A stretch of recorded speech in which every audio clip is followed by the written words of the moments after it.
antes de eso, y obviamente vienen actuando todas las hormonas que hemos visto ahorita, el eje hormonal, ¿no? El ciclo del eje hormonal.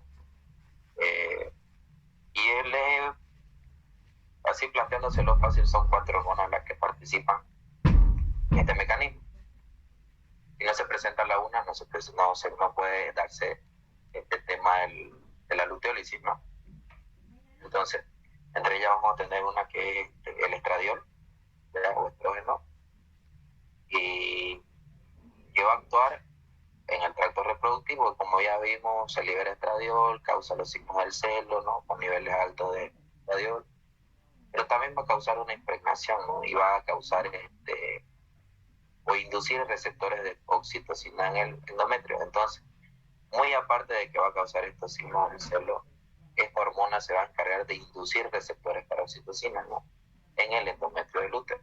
¿Ya? Entonces, ahí ya tienen una hormona de las cuales participan en el mecanismo de la luteólisis. ¿Cuál es su función en el tema del mecanismo? Pues causar o inducir receptores de oxitocina. Entonces, si no hay estradiol o los niveles son bajos, entonces también va a afectar en este mecanismo, ¿no? Entonces, el estradiol induce receptores para oxitocina. ¿Ya? Hay 2 tipos de oxitocina que van a ser liberadas. No 2 tipos, bueno, 2 tipos se podría decir. Una que va a producir el mismo cuerpo lúteo, ¿ya? Y otra que va a producir, no recuerdo bien si es el nivel hipotalámico a hipofisiaria, ¿ya? Pero la que nos interesa aquí nosotros participa en este mecanismo es la que va a producir el cuerpo lúteo. ¿Ya? Entonces, ¿cuántas hormonas produce el cuerpo lúteo? 2. La principal, la progesterona, que mantiene la gestación, etcétera, etcétera. Y la oxitocina, ¿ya? Entonces, la que, como le dije, la P4, que es la progesterona, y la oxitocina, pero la que nosotros queremos ver es la oxitocina. ¿Ya? Entonces, la oxitocina, ¿qué va a hacer? Entonces, este cuerpo lúteo, a la vez que va produciendo progesterona, también va produciendo pulsaciones de oxitocina, ¿no? Entonces, esta oxitocina se va a adherir a estos receptores e induce una cascada sintética que lleva a la producción y liberación de prostaglandina. Ahí tienen la segunda hormona que participa, que es la oxitocina. ¿Ya? Entonces, ¿qué quiere decir?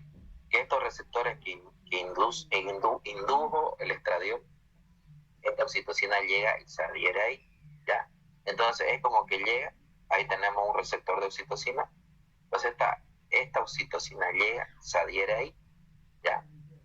Se adhiere a eso, y entonces una vez esta oxitocina se adhiere a esos receptores, eso va a estimular una cascada o liberar una cascada sintética. Obviamente son procesos bioquímicos, químicos que se dan ahí, sintetiza tal. Entonces, una vez se adhiere, como que le da la luz verde para liberar esta blandina. Ya es como decir, el propio cuerpo lúteo está produciendo su propia autodestrucción, ¿no? Su propia lisis celular, ¿no? Entonces, una vez se dé esta adherencia de oxitocina a los receptores, empieza a liberarse la prostaglandina.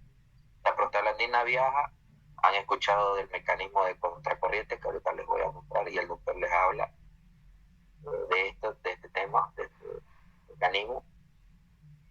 Entonces, esta prostaglandina es segregada por el endometrio y llega al cuerpo lúteo destruyéndolo, pero a la vez estimula la producción de oxitocina. Es decir, mientras más oxitocina, más prostaglandina. A la vez que esta prostaglandina va llegando a destruir ese cuerpo lúteo, a esa misma vez que lo está destruyendo, también lo está estimulando hacia que se produzca mucho más oxitocina. No sé si me doy a entender. Entonces quiere decir, mientras más prostaglandina, más oxitocina.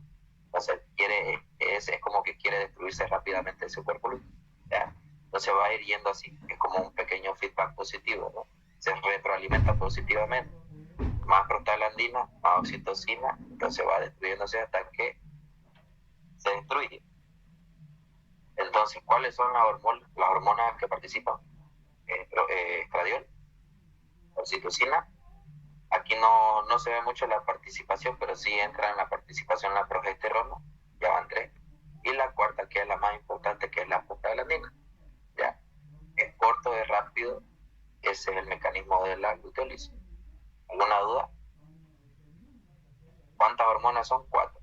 ¿Cuáles son? Estradiol, oxitocina, progesterona y prostaglandina. Mayormente lo van a encontrar con esas abreviaciones de TGF2 alfa, E2, oxitocina así, y la progesterona como P4. ¿Hay alguna duda hasta ahí? ¿Tienen alguna pregunta? ¿No tienen? Ahorita vamos a ver el tema del mecánico.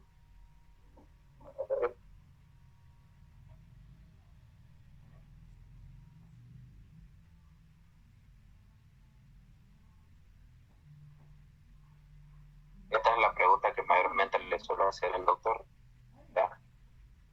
Con el tema del mecanismo de luteólisis, ¿no? Trata de cuáles son las hormonas que participan. Una la progesterona, el otro el estradiol, los receptores para la oxitocina en el endometrio, que es de la oxitocina. Aquí les estoy dando como que la función de cada uno en este mecanismo. Esas son.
Hola, hola, ¿me escuchan? Sí, te escuchamos, te perdiste un rato. Sí, se cortó, tengo problemas ahorita con el internet.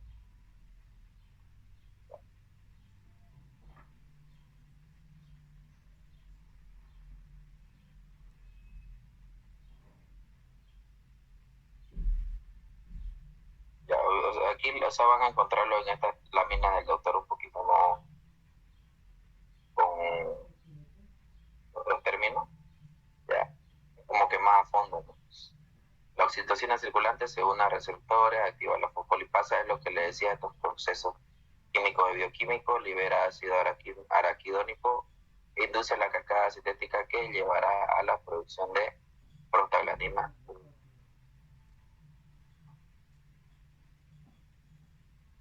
Aquí está. Entonces, ¿qué órgano y qué estructura o qué órgano producen oxitocina? Aquí tienen la neurohipófisis y el cuerpo lúteo. Aquí tenemos un folículo dominante y un cuerpo lúteo. Vienen y se adhieren y liberan la prostaglandina. Es como les decía, aquí da un pequeño feedback positivo. La prostaglandina uterina sale por el sistema venoso y llega al ovario por el sistema arterial. Este es el famoso mecanismo de contracorriente. Ya ahorita vamos a ver de qué trata. El doctor les explica, así que más o menos tienen familiarizado.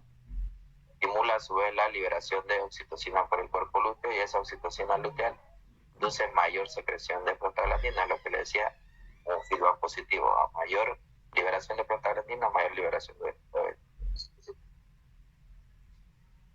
y se establece un feedback positivo. ¿Ya? Este es el famoso mecanismo de contracorriente. Si se dan cuenta, aquí tenemos una vena y una arteria que están en contacto, ¿no? Es como que están enredadas, si se dan cuenta. Aquí en la vena, si no me equivoco, uterovárica, la arteria uterovárica.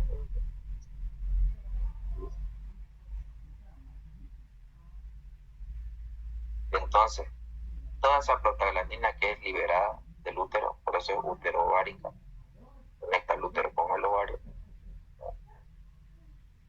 va a pasar, si se dan cuenta, vienen por el sistema venoso, que es el azul, nosotros conocemos, ¿no?, de anatomía 1, que el azul significa vena y rojo arterial.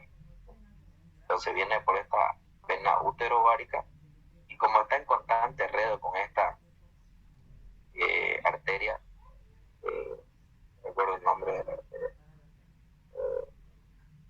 útero-ovárica, si no me equivoco.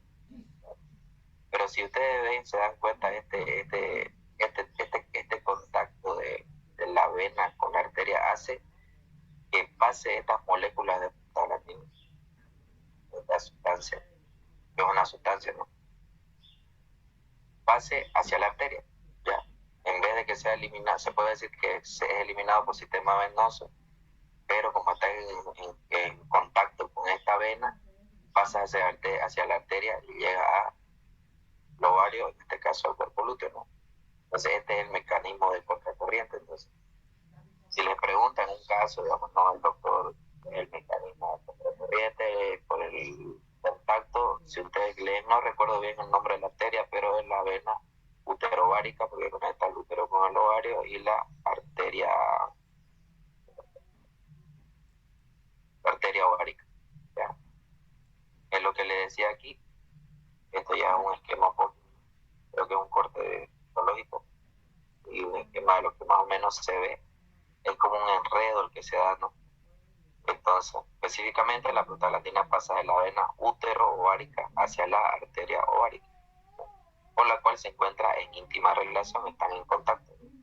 Estas moléculas de prostaglandina, ya que vienen del útero esta va hacia el ovario, ¿ya? Entonces estas moléculas de prostaglandina pasan a esta arteria ovárica y de esa manera llegan al ovario, ¿ya? Sale de útero, pasa hacia la arteria ovárica y llega al ovario. ¿Cómo actúa la prostaglandina? En la diapositiva del doctor se manejan 3 teorías, ya, de acuerdo a lo que yo he leído, y se sabe ahí. Luego, no sé, en los libros no encontrado mucha información, pero la primera teoría es que esta prostaglandina es un vasoconstrictor, ¿no? Que causa la constricción de los vasos que proveen el flujo sanguíneo al cuerpo lúteo, y por lo tanto regresa por ¿qué es isquemia? ¿Alguien me puede decir? Recuerden que les dije, vamos a manejar términos que vieron en patología general, todo lo que es isquemia, hipoxia, aplasia, anaplasia, hipoplasia. Cuando hay una reducción, lo que son de la sangre, ¿no ven? Por eso no se va a desarrollar bien un órgano o un tejido, porque no hay un flujo de sangre. Exacto, por ahí va la cosa, de la disminución del flujo sanguíneo, ¿no? O la perfusión sanguínea que se conoce. Entonces, ¿qué quiere decir? Que esta es la primera teoría que manejamos, es que esta prostaglandina va a llegar, va a comprimir esos vasos, ¿no? Y entonces va a causar una isquemia en el cuerpo lúteo, ¿no? Entonces, cuando ustedes, si se dan cuenta, cuando baja el flujo de sangre hacia un cierto órgano, disminuye, ¿no? No llegan nutrientes, no llega oxígeno. Entonces esas células se atrecian, por así decirlo, ¿no? Entonces, la primera teoría es por isquemia, ¿no? Causada por la prostaglandina.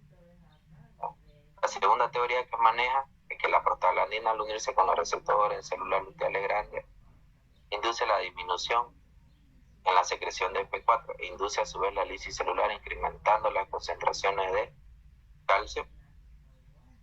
En este caso llevará a la degeneración de las células luteales a través de estimulación de la nucleación que fragmentan el ADN. Apoptosis. ¿Alguien me puede decir qué es apoptosis? Muerte celular programada. Bueno, exactamente.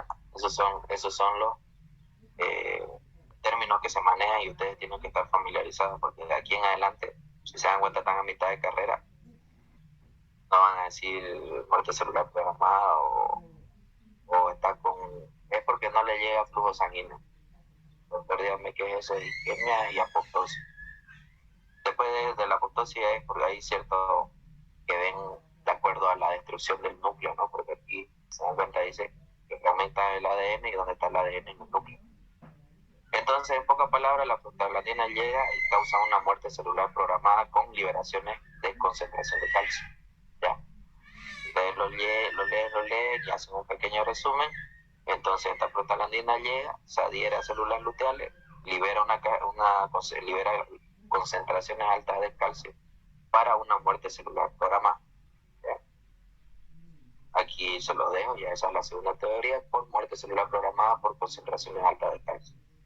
Y la tercera teoría es la que combina las dos. Entonces, esta prostaglandina llega, a la vez de que causa isquemia, también causa una apoptosis, no, liberando concentraciones de calcio, pero a la vez induce un menos flujo sanguíneo hacia su cuerpo lúteo. Mezclamos estas dos teorías, ¿no? Entonces, esto es lo que está en la diapositiva del doctor, lo pueden leer, estos esquemas los pueden ver, revisar las veces que ustedes quieran, si es que tienen estas láminas. Yo de ahí saco la información y se la pongo a ustedes. ¿Alguna duda hasta aquí? ¿Todo claro con el mecanismo de luteólisis?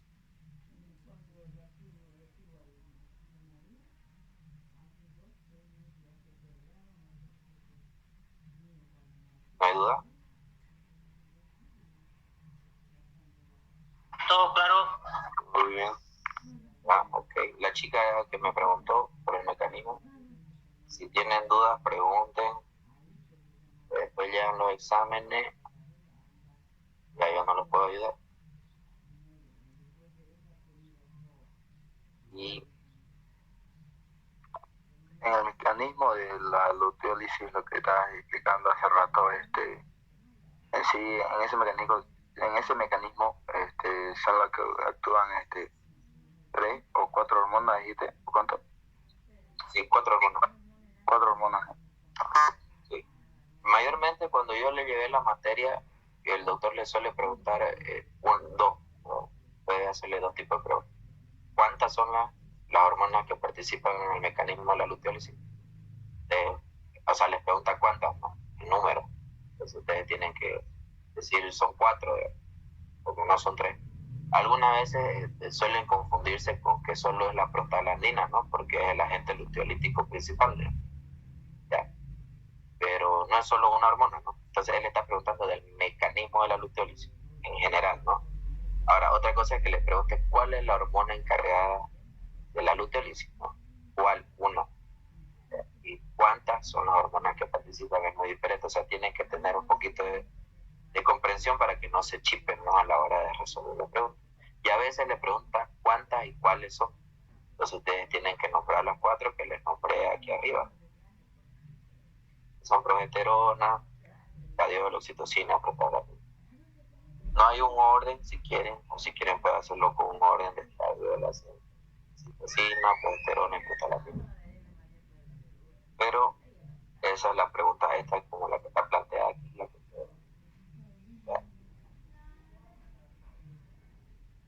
¿Alguna otra duda?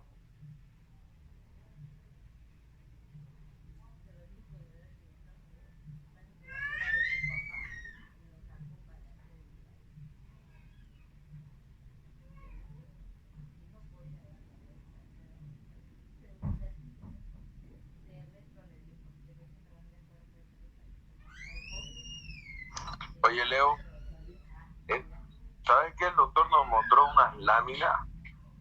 Teníamos que identificar en qué etapa estaba, qué día y qué hormona estaba segregando. Digo que eso viene como unas anotaciones. Ajá, un dibujito, digamos. Y tenemos que poner los días, las hormonas. Sí. Es como un ejercicio que le hace de palpación, ¿no? Exacto. ¿Eso puedes explicar igual? Ahorita no las tengo, esas diapositivas. Creo que no las tengo. Pero antes de eso ustedes tienen que saber que son ciclos estrales. Porque ustedes tienen que decir, pues ahí les hacía decir proestro, ¿no? O no. Estro. Sí, eso, tenemos que saber el concepto de esto, si está en día o en periodo y qué hormona está más o menos. Yo me acuerdo que igual nos hizo hacer ese ejercicio. Es un poquito complicado porque hay que manejar los días. Creo que no la tengo esa diapositiva del doctor. Primero veamos ciclos estrales y de ahí vemos si lo encuentro esa diapositiva. Trataremos de explicarla porque hace tiempo que no. Ya, para que ustedes puedan entender, porque creo que, o al menos pienso que la mayoría no lo capta bien ciclos estrales. Ya, porque les pueden preguntar cuánto dura el proestro y qué hormona y estructura ovárica es la dominante en esa etapa. Ustedes tienen que saber responder.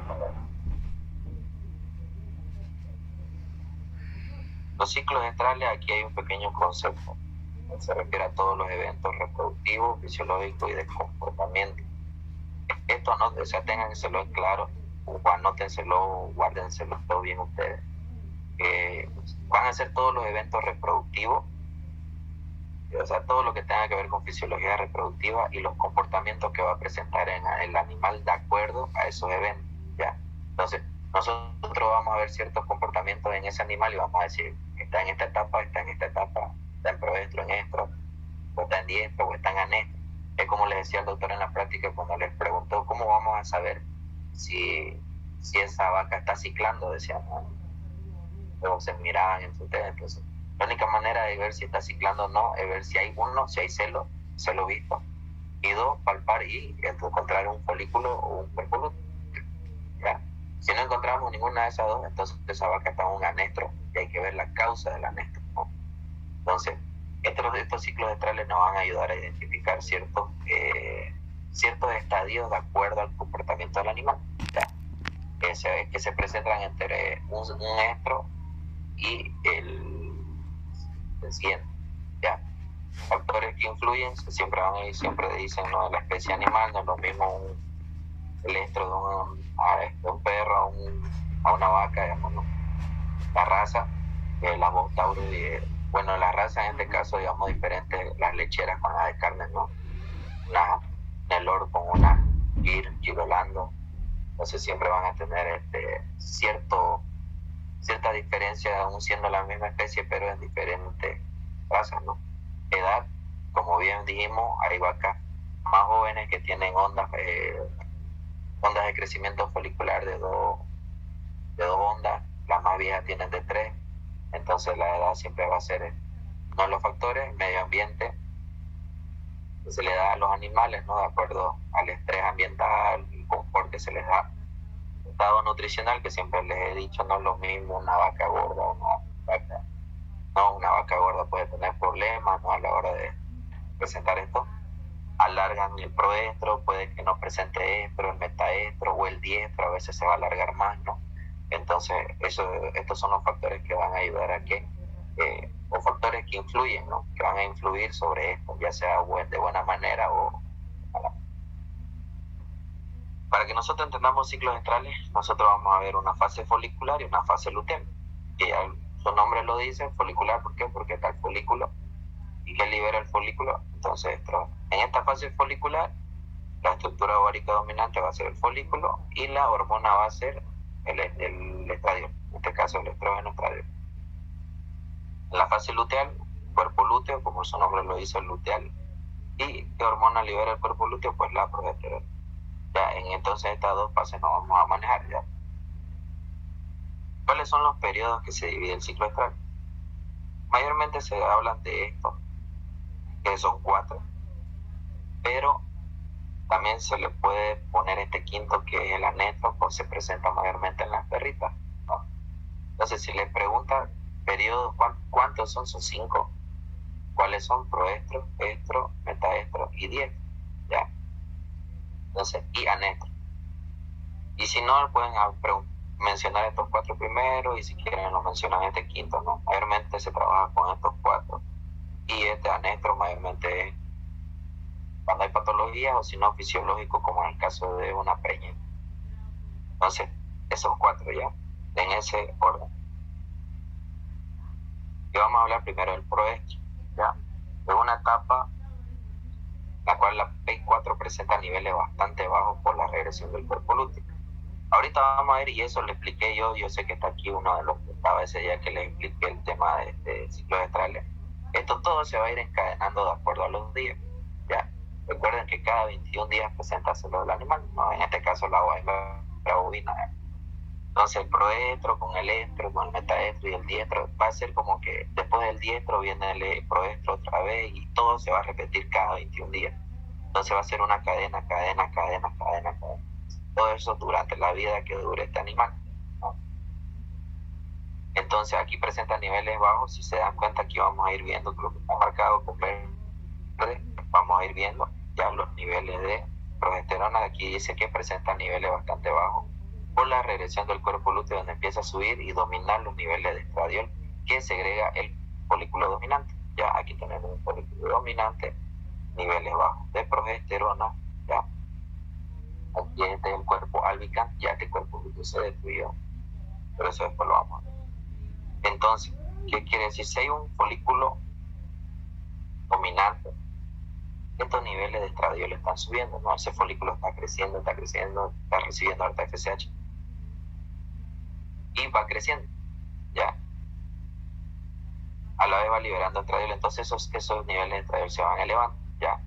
En esta etapa la hembra empieza a presentar comportamiento de celo. ¿Cuál es el principal comportamiento del celo que ustedes ven? Y eso era lo que me decían uno de ustedes ese día, ¿no? Que cuando ustedes ven que monta una perrita a otra, la mayoría o su tía o sus familiares siempre dicen está en celo, dicen, ¿no? Y nosotros como médicos veterinarios tenemos que hacer la corrección porque somos MBZ, ¿no? Doctores si quieren decirse. Entonces, cuando ustedes ven ese comportamiento es porque está en esta etapa. Entonces ustedes ven que la perrita montó a veces a otra perrita, a veces monta a los perritos, vienen a sus piernas y empiezan a hacer ese comportamiento de monta, ¿no? ¿Es por qué? Porque están en una etapa de proe. ¿Qué quiere decir eso? Que recién están entrando en celo. No quiere decir que está en celo, ¿ya? Aquí él monta a otras vacas, en caso hablando de la vaca, empieza con la bula tumefacta y bastante mucosa. Y hay una inquietud. Si se dan cuenta, ustedes ven a las vacas, caminan más, están más inquietas. Entonces, ¿es por qué? Porque ese folículo dominante que está creciendo está liberando niveles altos de estradiol. ¿Ya? Este estradiol es el que causa ese incumplimiento en las perritas y también en las vacas, ¿no? Empiezan a estar inquietas, empiezan a montarse entre ellas. Entonces, cuando ustedes ven y dicen, yo al menos la mayoría he escuchado, está en celo, dicen, ¿no? Y uno agarra y la mira, no están en celo, pero sí va a entrar en celo. Esto tiene una etapa de duración de 3 a 4 días, ¿no? Entonces, miren, el final de esta etapa coincide con el inicio del estro o el día 0. Entonces, esta es una etapa antes del celo. Entonces, ustedes cuando vean que están montando, mayormente cuando ustedes van a una propiedad y ven y detectan, digamos, ven que está montando a otra vaca, entonces quiere decir que si ese comportamiento se presentó en ese día, aproximadamente en 3 días, se va a estar entrando en celo, estaría para inseminar, ¿no? Esa vaca, ¿ya? Algunos aprovechan esa etapa para hacer ciertas superovulaciones, se llama con dosis de GnRH para que se adelante ese celo, ¿no? Entonces, como le dije, una vez conozcan ustedes qué hormonas funcionan, ya van a poder hacer ciertos manejos con el tema de estos ciclos estrales, ¿no? Pueden adelantar el estro con dosis de GnRH o pueden anularlo con dosis de progesterona o dispositivos intravaginales de progesterona. Entonces, niveles altos de estradiol y estructura dominante, el folículo. Entonces vamos a decir que el proestro está en una fase folicular, ¿ya? Niveles altos de estradiol, niveles bajos de progesterona, ¿ya? Y es esta etapa en la que está con ese comportamiento de inquietud, monta otras vacas, monta otras perritas. Ustedes como veterinarios pues van a dar a entender al dueño, su familia, de todo, no está en celo, pero sí va a entrar en celo, ¿no? Entonces con este principal comportamiento, que recuerden que hemos visto eventos, comportamientos reproductivos y fisiológicos, de acuerdo a ustedes, este comportamiento que lo observen en los animales, van a poder deducir que dentro de ciertos días o ciertas horas, en caso de otras especies, ese animal va a entrar en celo, ¿no? Entonces por eso decía los eventos de comportamiento reproductivo. ¿Alguna duda hasta aquí? Para pasar al estro.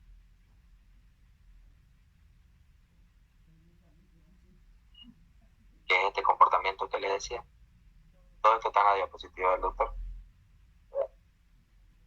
Como ven, esta pobre señora se llevó la mala suerte de la monta de una vaca, ¿no? El estro también llamado, una consulta solo por confirmar nomás. Cuando está en proestro y va a pasar a estro, solamente son en cuestión de horas nomás, ¿no ves? en este caso son días. ¿A día? Días, sí, de 3 a 4 días. Dura 3 a 4 días, mayormente. Ya, en el caso de la hembra bovina, ¿no? Si ustedes van y revisan un poquito más libros de fisiología reproductiva, digamos, un tema de las especies, ¿no? Le va a salir siempre un cuadrito. Aquí no lo tengo, yo creo que no lo tengo, pero le sale de la perra, le sale de la cabra, del caballo. Siempre van a variar en días. ¿Ya? En cambio, en caso de las perras siempre dura más. Esto casi, creo que casi una semana. ¿Ya? Ahora yo sé que se confunden por el tema del estro, por ejemplo. Una cosa es que esté montando y otra que se deje montar. ¿Ya? Pero, a ver, me queda un minuto, ¿le parece si corto y volvemos? Para que no se nos corte en plena explicación. Está bien. Sí, sí.